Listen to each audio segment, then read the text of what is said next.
नमस्कार दोस्तों, स्वागत है आपका हिंदी नॉलेज शो में। तो दोस्तों, चाहे आप माने या ना माने, लेकिन जो कावेरी इंजन है वो भारत की डिफेंस कंपनियों और डिफेंस ऑर्गेनाइजेशन के लिए एक बहुत बड़ी दुख तीरक बना रहा है, एक बहुत बड़ा सरदर्द है और होना भी चाहिए, क्योंकि भारत की डिफेंस कंपनियों और ऑर्गेनाइजेशंस ने लगभग तमाम हथियार बनाने की काबिलियत हासिल कर ली है। चाहे लड़ाकू विमान हो, बड़ी सुपरसोनिक मिसाइलें हो, क्रूज मिसाइलें हो, बैलिस्टिक मिसाइलें हो, आईसीबीएम हो, हर एक प्रकार की मिसाइल हम बना लेते हैं, या फिर टैंक हो, हर एक प्रकार का हम हथियार भारत में बनाने की काबिलियत रखते हैं।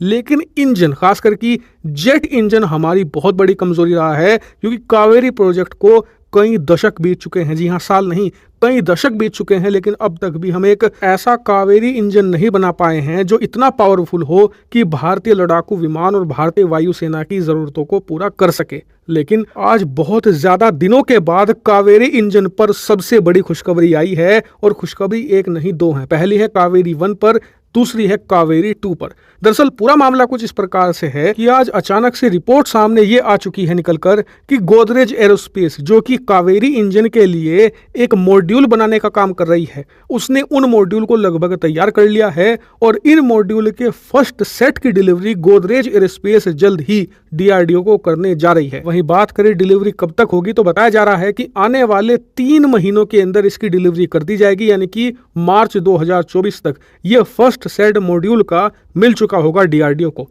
और उसके बाद मई के महीने तक हम जो कावेरी इंजन होगा पहला, उसकी असेंबली स्टार्ट कर देंगे इन मॉड्यूल्स की मदद से, और उसके बाद इस इंजन की टेस्टिंग शुरू कर दी जाएगी प्रॉपर तरीके से। और साथ ही ये भी बताया जा रहा है कि डीआरडीओ एक नई तरीके का आफ्टर बर्नर मॉड्यूल सेटअप कर रहा है, जिसकी कैपेबिलिटी ये होगी कि ये इंजन इसकी मदद से 75 किलो न्यूटन तक की पावर को रीच कर जाएगा, और ये पावर इनफ होगी हमारे ओरा के लिए, और साथ ही जो तेजस मार्क 1A है उसके लिए। यानी कि हम आने वाले समय में कुछ ही सालों के बाद जब टेस्टिंग कंप्लीट होगी, तो इस 75 किलो न्यूटन वाले कावेरी ड्राई इंजन का इस्तेमाल करेंगे, ना सिर्फ अपने ओरा स्टेल्थ यूसीएवी ड्रोन में, बल्कि अपने तेजस मार्क 1A में भी। लेकिन क्या बात यहीं खत्म हो जाती है? नहीं। दरअसल एक और सेपरेट रिपोर्ट आई है जिसमें बताया गया है कि डीआरडीओ यहां पर नहीं रुकने वाला। जैसे ही इनकी टेस्टिंग कंप्लीट होगी, उसके तुरंत बाद कावेरी 2 पर काम शुरू हो जाएगा, जो गेम चेंजर होगा। गेम चेंजर क्यों होगा? क्योंकि उसकी पावर इससे 20 किलो न्यूटन ज्यादा होगी।